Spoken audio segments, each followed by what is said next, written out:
शनिवार 4 जनवरी के दिन आज डॉक्टर प्रेम सुपर स्पेशलिटी हॉस्पिटल एवं डॉक्टर प्रेम कैंसर हॉस्पिटल बिशन स्वरूप कॉलोनी पानीपत के द्वारा पानीपत का पहला एवं दिल्ली चंडीगढ़ के बीच का पहला रोबोटिक सर्जरी सिस्टम मशीन का उद्घाटन किया गया। बता दें कि उद्घाटन समारोह के मौके पर doctor Prem hospital Panipat, doctor Prem cancer hospital, Prem institute of medical sciences Barauli, Panipat के अध्यक्ष डॉक्टर पंकज मुटनेजा ने बताया कि पानीपत में रोबोटिक सर्जरी की मशीन लाना हमारे अस्पताल की तरफ से एक महत्वपूर्ण कदम है और मुझे ये बताते हुए गर्व हो रहा है कि हम अपने मरीजों को अधिक सुविधाजनक और बेहतर इलाज प्रदान कर सकेंगे।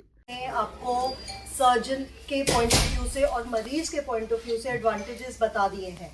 अब मैं आपको इसका एक और एडवांटेज बताना चाहूँगी जो कि अभी तक आया नहीं है, पर it is in near future. जब मैं नियर फ्यूचर बोलती हूँ, मे बी कुछ साल और लग सकते हैं, पर आएगा।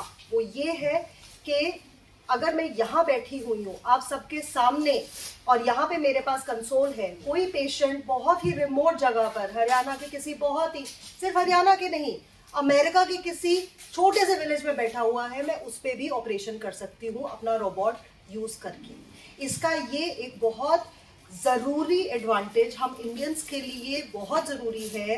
मैंने लिया विदेश का नाम, बट इंडियंस के लिए बहुत ज़रूरी है, क्योंकि हमारे बहुत से ऐसे गांव हैं जहाँ पे हमारे लोगों को ऐसा पॉसिबल नहीं हो पाता कि उनको अच्छी ऑपरेशन मिले। उनको लगता है नहीं, हमें बहुत दूर जाना पड़ेगा, नहीं इसमें बहुत खर्चा हो जाएगा। ये सब पॉसिबल है, उन सबको इसका एडवांटेजेस मिल सकता है। हम यहाँ पे बैठे हुए हमारे पूरे फैसिलिटीज़ जो हम उनको दे सकते हैं यहाँ पे बैठे हुए, और वो अपने घर में बैठ के ये ऑपरेशन करवा सकते हैं। ये भी एक ये tele surgery, tele robotic surgery के नाम से फेमस होगा, और ये भी बहुत जल्दी हमारे जगह में आने वाला है। मैं स्त्री और प्रसूति रोग विशेषज्ञ हूँ और दूरबीन विधि की शल्य क्रिया में निपुण हूँ, और अब हम रोबोटिक्स इस हॉस्पिटल में लेके आए हैं। तो पंकज सर का हम धन्यवाद करते हैं कि सर ने पूरे क्षेत्र में नवीनतम जो उपकरण हैं हमारे मरीजों के लिए, जैसे सर ने, मैम ने, doctor Ashima, doctor Hemendra sir ने बताया, हर प्रकार से, हर जगह के लिए, हर प्रकार की सर्जरी के लिए ये रोबोट हमें फ़ायदा देगा। स्पेशली अगर हम स्त्री रोग विशेषज्ञ, स्त्री रोग की अगर हम बात करें, बहुत सारी ऐसी सर्जरीज हैं जो ओपन सर्जरीज में हमारे को खून का जो रक्तस्राव होता है ड्यूरिंग सर्जरी बहुत ज़्यादा होता है। आप लोगों ने सुना होगा कि 2 बॉटल 3 बॉटल कभी कभी खून लगता है। कभी कभी हमको रसौली निकालनी होती हैं, 2 बच्चेदानी को 1 करना होता है, या बहुत बड़ी बच्चेदानी होती हैं जिसमें हमको 7 महीने के बच्चे के साइज की बच्चेदानी या रसौली होती है। उसको जब हम ओपन सर्जरी मतलब बड़ा चीरा देते हैं तो उसमें हमें खून बहुत ज़्यादा पेशेंट का बहता है। जब हम रोबोटिक्स से करते हैं तो उसका जो सटीकता है किसी भी लाइन इंसिजन को बनाने की, वो बहुत ज़्यादा, आप कह सकते हैं प्रिसाइज, जैसे सारे सर्जन्स ने कहा। तो जो हमारा ब्लड लॉस है ड्यूरिंग सर्जरी, जो सबसे इम्पोर्टेंट फैक्टर होता है पेशेंट की रिकवरी के लिए, वो आप मान के चलिए 20 ml से भी कम होता है। हमने जो लास्ट सर्जरी, अपनी पहली सर्जरी जो हमने करी है, उसमें हमारे को हार्डली आप मानिए 10 ml, मतलब हमें निकालने की जरूरत भी नहीं पड़ी, वो सिर्फ 10 ml ब्लड का लॉस हुआ। पेशेंट अगले दिन उठ के बैठा, खाया पिया, और हमने पेशाब की थैली में जो हम पोलिस कैथेटर या कैथेटर डालते हैं, हमने उसे निकाल दिया और पेशेंट नेक्स्ट डे छुट्टी होके घर चला गया।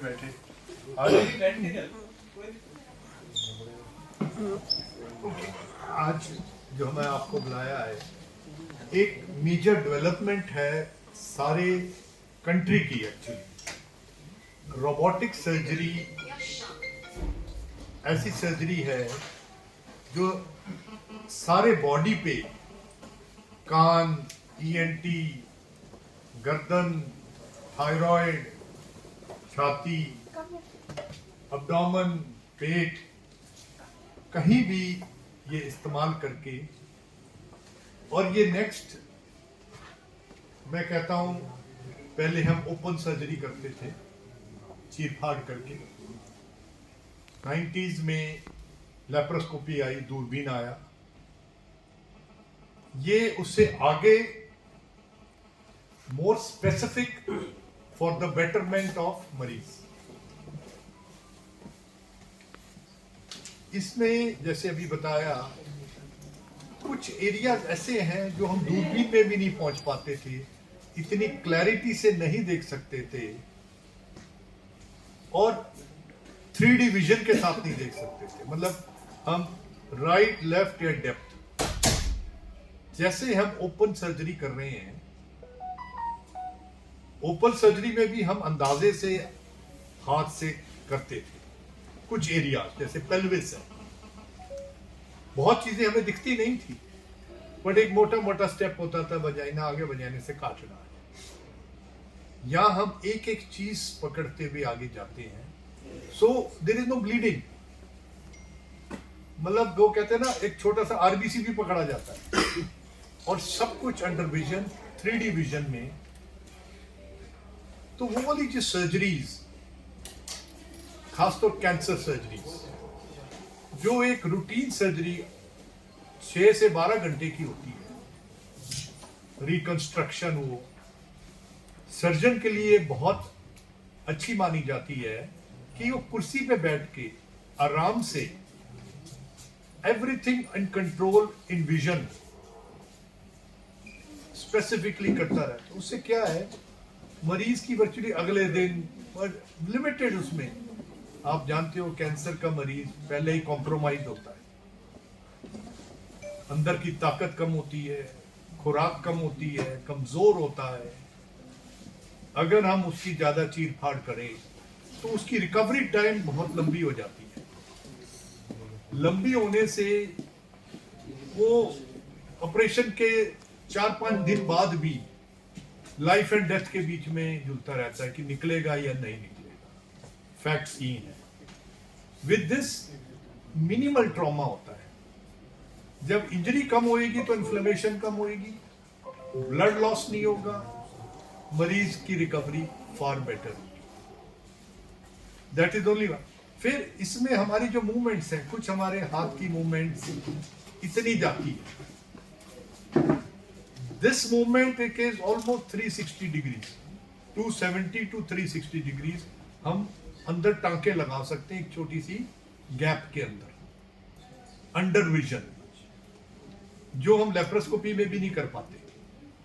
सो वो स्पेसिफिसिटी और जो इंजरी हम करते हैं, इंजरी जब मैं कहता हूं, ये नहीं कि कोई नस काट दी, जिस चीज को काटना है बड़ी स्पेसिफिकली काटते हैं, that is the injury which I am talking. तो we have a team of surgeons यहां पर। फॉर्चुनेटली प्रेम हॉस्पिटल में हम 5 या 6 डिपार्टमेंट्स हैं जो इस पे काम कर रहे हैं। सबसे पहले डॉक्टर अंशुमन का है, डॉक्टर शुभांजलि हैं, मतलब प्रॉक्टर भी हैं, गायनी सर्जरीज, अभी इन्होंने 2 सर्जरीज करी हैं, वो आपको दिखाएंगे। ये वाली बच्चेदानी निकाली है with this in good time and without anything, रख लेते उसको खाने पीने के लिए, we are ready to send her off. That is the beauty of all this. पहले जमाना होता था, ऑपरेशन करते थे, 2 दिन तो आंत नहीं चलती थी, उसके चौथे दिन हम जाके उसके टांके देखते थे, कोई इन्फेक्शन तो नहीं हुई, और छठे 7वें दिन छुट्टी करते थे। टुडे बच्चेदानी के बाद we can send the patient next day. So she is going to head the gynae department with doctor Rachna, जो who is also a certified robotic surgeon. Both of them are certified robotic surgeon. Doctor Haminder and doctor Ashima, ये एक qualified onco surgeon